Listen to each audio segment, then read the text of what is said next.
Alan, I must say, was one of the most remarkable sound designers to meet and to work with.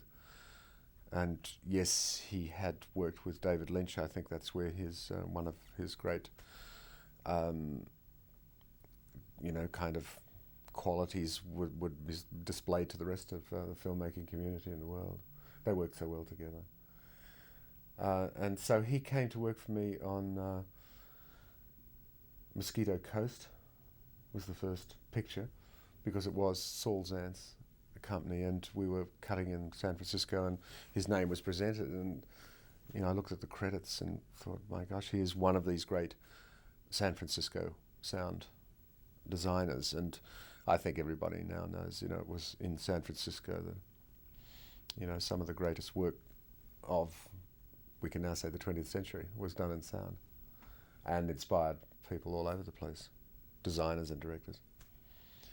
So Alan, I could see him now, working, on this film and on Mosquito Coast with, if you had one effect to get, a distant train whistle or, the sound of birds or something, he would line up for you all sorts of choices and have done little premixes. So his mind was restlessly moving between one possibility and another. And I'd never seen that before, because if something was, pretty straightforward, you would get that sound, Wind, there's an Alan area. Alan could be 3 days on winds for a scene. And so he'd go in and he'd say, now, this is what I started with, but it's a bit obvious, and it'd be terrific. And so what I thought, I tried this, and then I moved to that. And in this, period, everything was still cut on film, so it was an immensely labour-intensive, sound film. So he would have, he'd be lifting bobbins on, and often very dexterously. This would come on, and he'd thread that up and loop that, and all very elegant, because he was a cello player too. So it was all very, I say was because he sadly died, far too young. But what a joy to work with. Hello, my name is David Lynch, and I'm going to talk to you about Alan Splet. I got to say, Alan's strength in my book is based on two things. One, his love of music. He loved classical music. He knew next door to nothing about rock and roll. It was like he was from a different era. Rock and roll didn't really exist for Al. He had a huge collection of classical music, attended concerts, and I think his love of music and his love of and knowledge of electronics, he was a creative engineer. So he was like a one-man band because he knew all the equipment and how it worked. When he was in high school, I believe, he built his own radio station in his garage. So he had a knowledge of the equipment and a love of very good, high-quality, organic sounds. He didn't like tricks. The philosophy, developed, and we coined this phrase, picture dictates sound. And that's 99% true. Sometimes sounds will dictate picture. And especially, music will dictate picture sometimes. Ideas can come out of music, but basically it's finding those sounds that marry to the picture.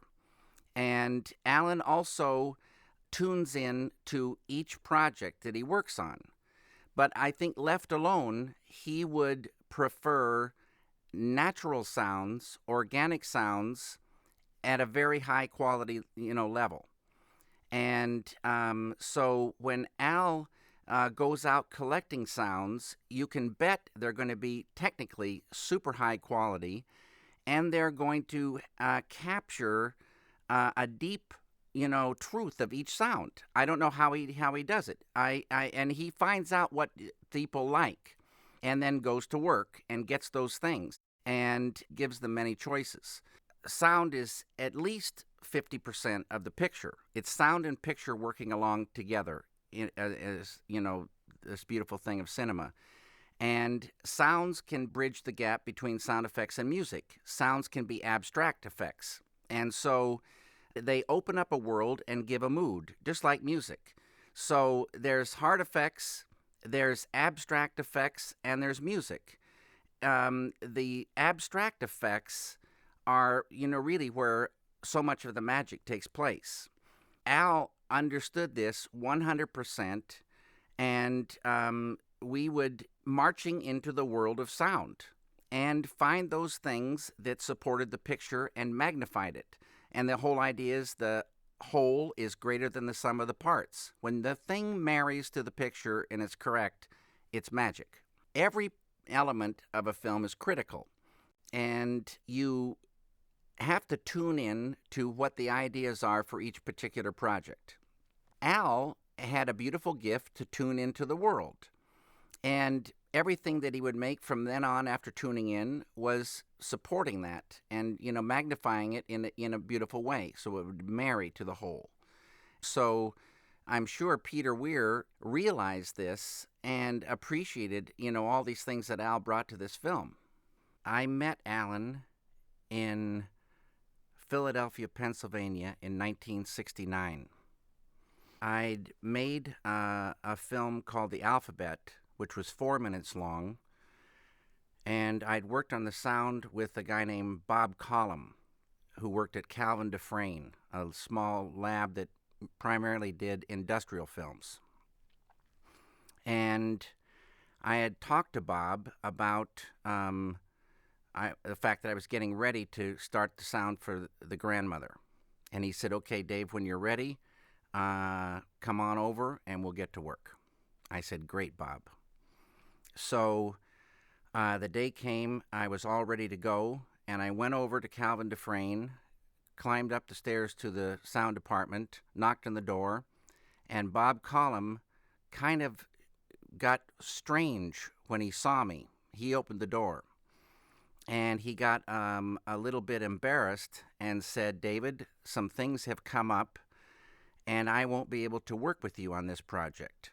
But I have a new assistant, and I'd like you to meet him, and he will be the one you'll be working with." At that point, I looked over and saw the new assistant. This guy was about 6'1" or 2", as thin as a small piece of bamboo, and a shiny black suit, kind of a scrubbed-looking face, kind of reddish hair, kind of combed very straight. He smiled and came toward me, and when I shook his hand, I felt the bones in his arms rattle. That was Alan Splet. And I thought to myself, this is a supreme drag.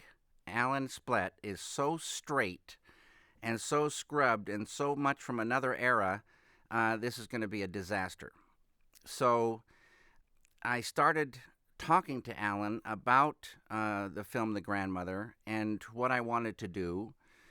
And he at first suggested we go through the library at Calvin, which was, a pathetic sound effects library. And so we started there, and I got more and more depressed listening to these things. And he said, "Look, let's start building effects." And I said, "Good deal." And I saw a little bit of a light go on inside of Alan. And for the next 9 weeks, 7 times 9 is 63. 63 days, at least 10 hours a day, Alan and I, built effects. And Calvin had hardly any real, equipment. They didn't have a reverb unit, for instance. So Al would play the sounds through the heating ducts and re-record them on the other end. And we'd keep playing them back and forth until we got the reverb long enough. Stuff like this. We were all over the building, like Ike and Mike, getting this, getting that. And 63 days later, we had 4 tracks, solid cut tracks, because they only had 4 dubbers. And it was one of the greatest experiences I've had. And Alan and I, bonded, and he truly is one of my very, very best friends. Such a good friend. He is, um, his ashes are under the console in this room as we speak. So part of Al is buried in a place under the console, and we had a ceremony. Ann Splet, Alan's wife, was here, and Alan's mother when we put Al in the hole. If you have the time, it could be very interesting to push this button here and listen to this film without dialogue. Just listening to the way Al has orchestrated these effects, and you'll come to appreciate some great sound design.